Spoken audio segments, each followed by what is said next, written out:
Em 485 a.C., quando conquistada pelos babilônios, Israel era uma terra árida, onde os poucos camponeses que a habitavam davam duro para sobreviver.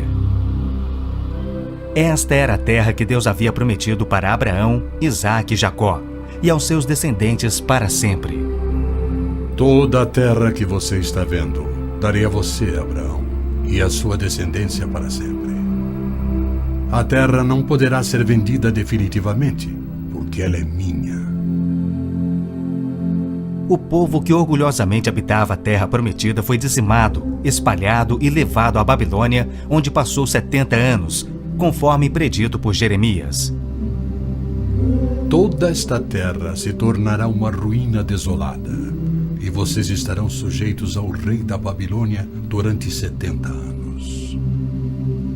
Muitos judeus haviam voltado a Jerusalém para reerguer o templo, mas o resto da cidade estava em ruínas, suas paredes derrubadas e portões queimados. Em meio à desolação, Deus inspirou o profeta Zacarias a proferir uma das profecias mais notáveis já registradas. Ela predizia o período bíblico conhecido como os últimos dias.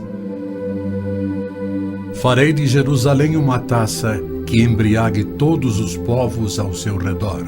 Farei de Jerusalém uma pedra pesada para todas as nações.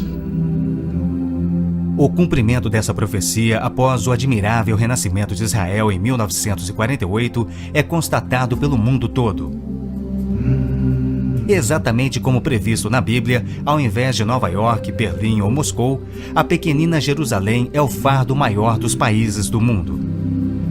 O peso que ela tem é tal que o Conselho de Segurança das Nações Unidas dedicou quase 1/3 das suas deliberações a Israel, que representa apenas 1/1000 da população mundial.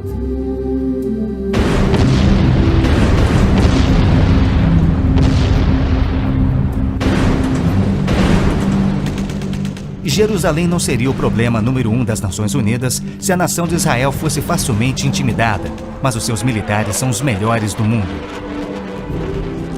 Naquele dia farei que os líderes de Judá sejam semelhantes a um braseiro. Eles consumirão todos os povos ao redor. O Senhor protegerá os que vivem em Jerusalém.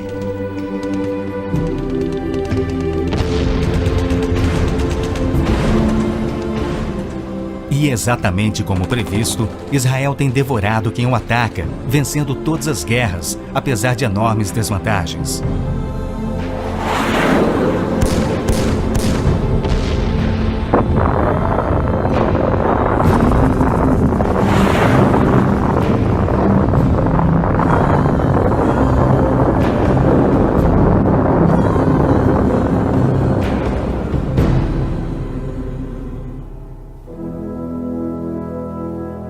O anjo Gabriel revelou a Daniel que Jerusalém seria reconstruída e que após 483 anos viria o Messias. E que seu próprio povo, o povo de Israel, o rejeitaria e o crucificaria. Que a cidade e o templo ficariam outra vez em ruínas. E foi assim que aconteceu. Depois o ungido será morto e já não haverá lugar para ele. A cidade e o lugar santo, o templo, serão destruídos pelo povo do governante que virá. Jesus entrou em Jerusalém no dia exato da profecia, foi aclamado como Messias e depois rejeitado. Jesus mesmo profetizou: Eu lhes garanto que não ficará aqui pedra sobre pedra, serão todas derrubadas. E serão levados como prisioneiros para todas as nações. No ano 70 DC, exatamente como Cristo previu, os exércitos romanos, sob Tito, saquearam Jerusalém, derrubaram o templo de Herodes e não deixaram pedra sobre pedra. Mais de 1 milhão de judeus foram mortos e o remanescente espalhado pelas nações. Vocês serão desarraigados da terra em que estão entrando para dela tomar posse. Então o Senhor os espalhará pelas nações, de um lado ao outro da terra. Os profetas de Israel também previram o antissemitismo, que perseguiria os judeus por toda parte. Vocês serão motivo de horror e objeto de zombaria e de riso para todas as nações. Espalhados entre as nações, os judeus têm sido odiados, perseguidos e mortos como nenhum outro povo, enquanto a estéril terra de Israel permaneceu de luto. Após sua visita em 1867, o escritor Mark Twain escreveu: Belém, a terra em que os anjos cantaram não é habitada por criatura alguma.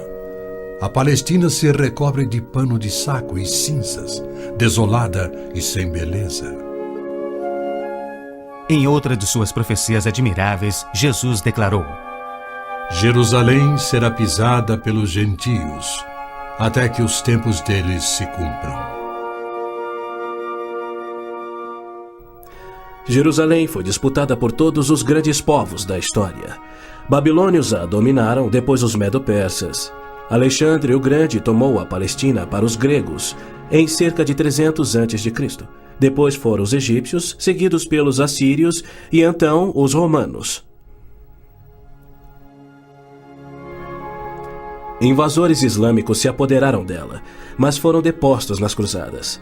Mais tarde, os mamelucos islâmicos do Egito a tomaram. Depois, os turcos otomanos reinaram por 4 séculos. E ao longo destes séculos, os judeus ali viveram e sofreram. O pleno cumprimento das profecias bíblicas sobre Israel, Jerusalém e os judeus é a prova incontestável da existência de Deus e da veracidade bíblica. Muitos pensam que as cruzadas católicas libertaram a Terra Santa para os judeus, quando, na verdade, massacraram os judeus e tomaram a terra para a Igreja Católica. O Papa Urbano II, que organizou a primeira cruzada, desafiou seus seguidores a seguirem a estrada para o Santo Sepulcro, tomando a terra daquela raça malvada e sujeitando-a ao seu domínio. Hordas de voluntários, ostentando a bandeira da cruz, massacraram os judeus, a linhagem terrena de Cristo. Isso por todo o trajeto a Jerusalém. O líder da cruzada, Godofredo de Bouillon, jurou que se vingaria pelo sangue de Cristo, matando até o último dos judeus. Ao tomarem a cidade de Davi, seus homens perseguiram os judeus até a sinagoga e atearam fogo nela. Os papas subsequentes trataram os judeus como leprosos sem qualquer direito. Entre estes, Pio VII, Leão XII, Pio VIII e Gregório XVI. O abuso de Hitler contra os judeus alemães antes da Segunda Guerra descortinou um antissemitismo fervilhante que se estendeu por todo o mundo. Ao navio transatlântico St. Louis, abarrotado com 1.100 refugiados judeus, foi negado acesso a todos os portos nas Américas do Sul, Central e do Norte. 700 destes tinham vistos de imigração para os Estados Unidos, porém o presidente Roosevelt os enviou de volta para morrerem nos fornos de Hitler. Até mesmo a Suíça rejeitou os judeus, devolvendo-os aos seus assassinos, e serviu como banqueira de Hitler, guardando para os nazistas bilhões de dólares em ouro e dinheiro roubado das vítimas judias.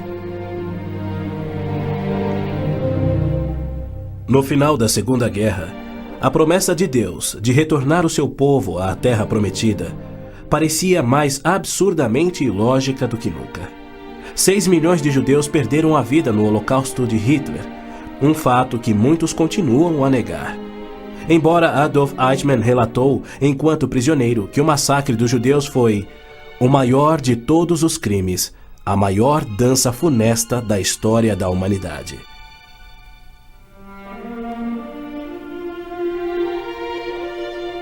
E o mais incrível é que, após a guerra, centenas dos esqueléticos sobreviventes, libertados dos campos de extermínio, foram mortos em toda a Europa. Porém, Deus não esquecera das suas promessas.